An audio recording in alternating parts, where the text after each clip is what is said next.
Welcome to Season 2 of The Co-Working Culture, your business podcast discussing co-working, collaboration, and customer experience with your host, Ali Joseph.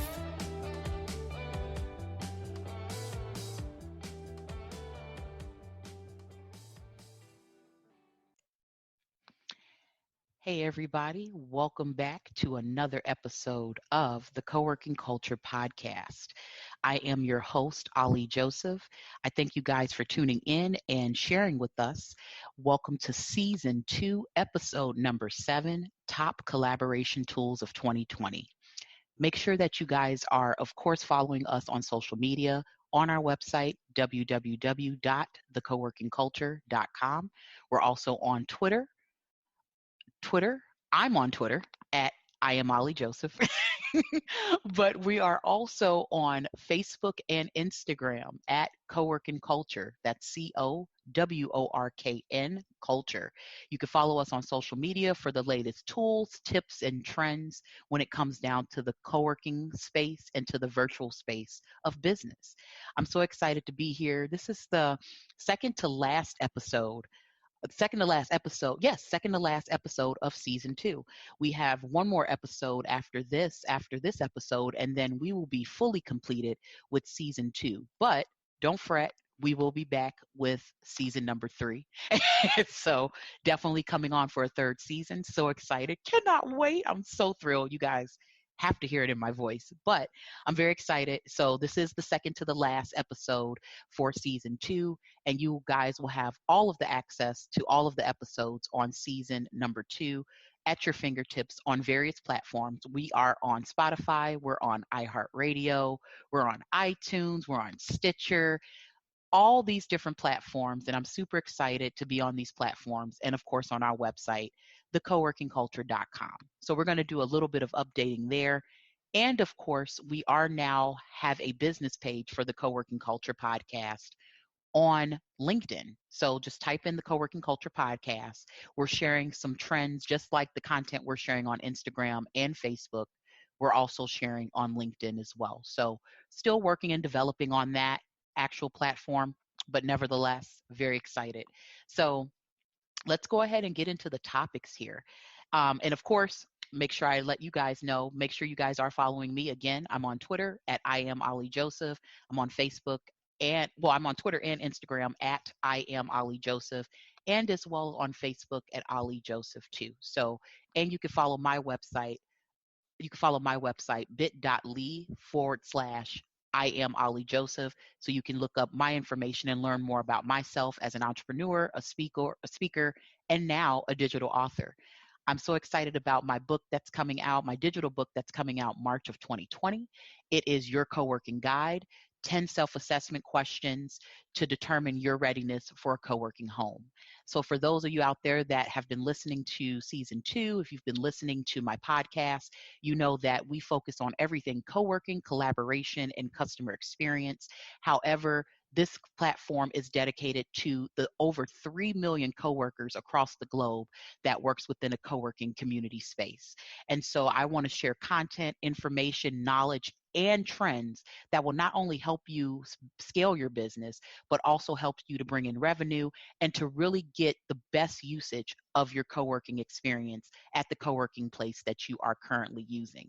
So it's a great partnership. I'm so excited. I cannot wait. And to continue to just share the podcast. I'm so excited for you guys for taking that next step. But if you're an individual that's listening to my podcast and you still haven't made that next step and you're still trying to figure out what questions you have, if you're trying to understand what your next tactics are in joining a co-working space, my digital book will help you with that.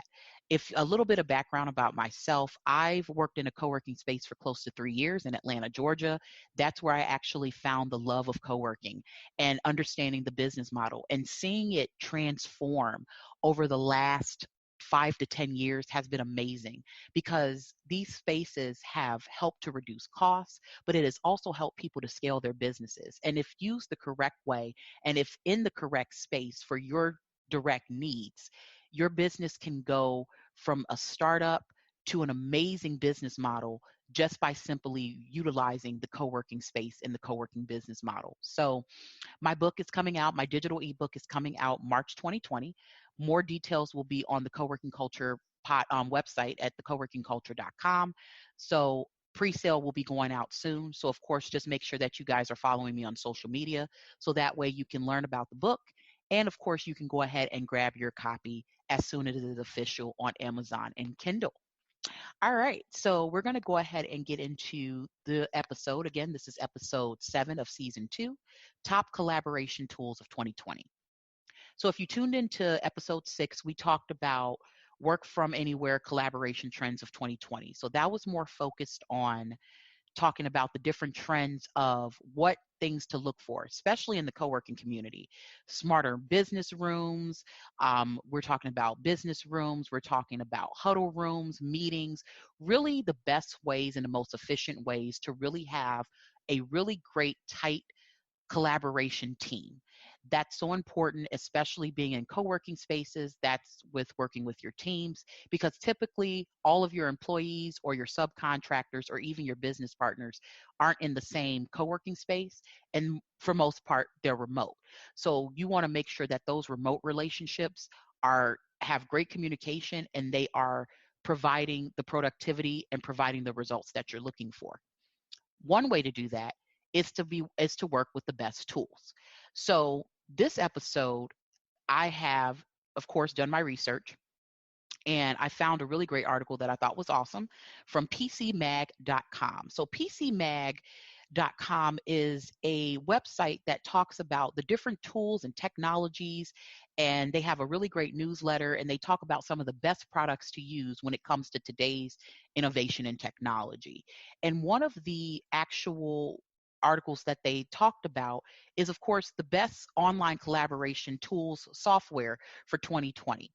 So there's a list here, and of course, you can go to pcmag.com and you can look up the article, The Best Online Collaboration Software for 2020. Some of these I will go into depth about just a little bit because I've used them.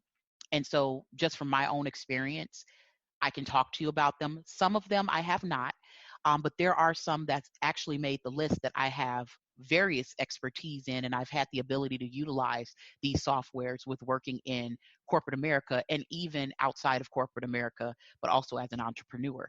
So we're going to go ahead and get into those because you want to make sure that, one, you're using the most up-to-date technology. You want to make sure that the features that are available will definitely help you to scale your business, but also you want to use the right tools. So prime example, a lot of contact centers, because that's just a lot of my corporate background, aside from co-working spaces, contact centers, there's really popular tools like Salesforce and Zendesk. Now, both of them are really great tools, but it really varies on the type of business that you're in, right? So with Zendesk, that's more of an email ticketing system. They also now have a chat feature and things of that nature. But depending on the type of contact center that you're in, those features may not be as advanced when it comes down to reporting or getting the analytical data that you need compared to Salesforce and so on and vice versa.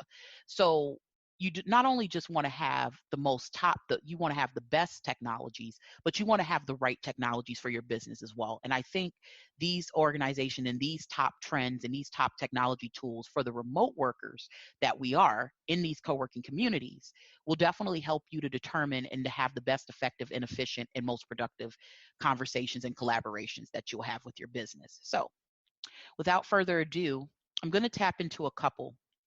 And these were basically ranked on different types of categories, from project management, integration wise, complex projects, workflow management, so on and so forth.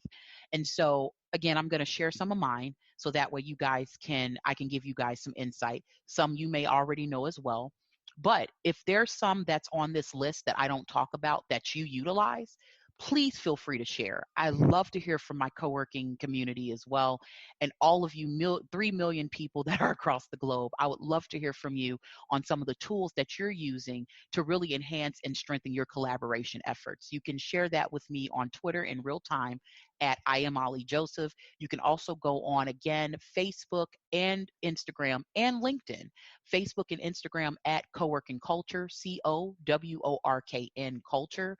And you can go on our business page now on LinkedIn at the Co-working Culture Podcast and share some of the tools. If you don't hear your tools on here, share some of the tools that you utilize. The co-working community, this podcast is dedicated to you. It's dedicated to helping scale your business. It's dedicated to helping you really use and get the most impact out of your co-working experience working with these co-working spaces. So share that content. Let people hear. Let's talk about your industry and the business you have, and let's share that knowledge for future generations and future entrepreneurs to come.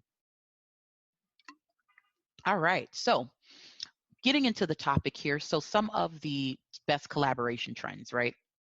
So there's a couple on here that I am very familiar with and that I think are very crucial and very, very helpful when it comes down to technologies. So one of them that's on here that was PC Editor's Choice, best for workflow management, is Asana. Asana has been around for some years. I've utilized it in my corporate America career at various jobs, and it was given a rating of 4.5 out of 5 stars. What I can definitely say about Asana, best for workflow management, it's a lot of project managers have utilized Asana. Asana is user friendly. Now, also, one of the other tools that made the list on here, and I can utilize this as a comparison, is Basecamp. Now, Basecamp was given a 4 out of 5 stars. I can understand why. They titled it here for PC Editor's Choice as best for sandbox style collaboration. Okay. Now, let me talk about Asana a little bit, and then I'll get into Basecamp because I'm not 100% familiar with Basecamp and all of the technologies, but I have taken some time to kind of play with Basecamp a little bit. I did a free trial, and I can talk a little bit about comparison. But Asana. So Asana is a really great workflow management tool. It's a great project management tool, especially if you're someone who is a project manager at an organization. If you're a project manager, if you're a project manager as a business and as a coworker, it's definitely a very successful tool. I like it because it's user friendly. You can go where you need to go. It's very accessible to different tabs. But what I like about it when it comes to the workflow assessment of Asana, you can assign tasks to people, right? So if you have a collaboration working group and you're trying to keep everybody on task for the daily and the weekly tasks that needs to be done, especially from a remote working perspective, Asana is excellent with that. Now, you can assign tasks to people. You can also leave comments, right? So you can assign a task to a certain group. You can make separate groups and different people, like depending on who's a part of what project, you can put them in that group. You can assign tasks. You can also leave comments. You can attach uploads to Asana. You can also leave comments in real time. So if you're on your Asana platform, you're in your group, you're seeing some projects or you're seeing something, you have questions, thoughts, and concerns, you can leave those things there. And then, of course, you can leave those once things are updated and once the project is also complete. You can make a checklist to say that that task was completed. And so it makes it very easy and user friendly and accessible to make sure that you check off all of those daily and weekly tasks that are done. And even it sets as, pretty much a recorded task manager of all the things that were completed within the project. So if for some reason something happens or there was a question that was brought up, of course you can go back to this software and this platform to be able to share that knowledge and to share that information, and you're able to go ahead and do a double check and verify if it was done or if there was never an update to begin with. So when it comes to workflow management, I've found it to be very, very easy. There is a free version of Asana that is very basic, right? And it gives you just your basic groups up to a certain amount of users. It gives you a basic group. It gives you just the ability to share any type of task or information. Um, One of the things about Asana is more on the expensive side. And I'm going to touch on that now because with Basecamp. So I also touched with Basecamp, but again, Basecamp is on this list for PC Editor's Choice as well, but it was given a 4.4 stars out of 5 versus Asana that was given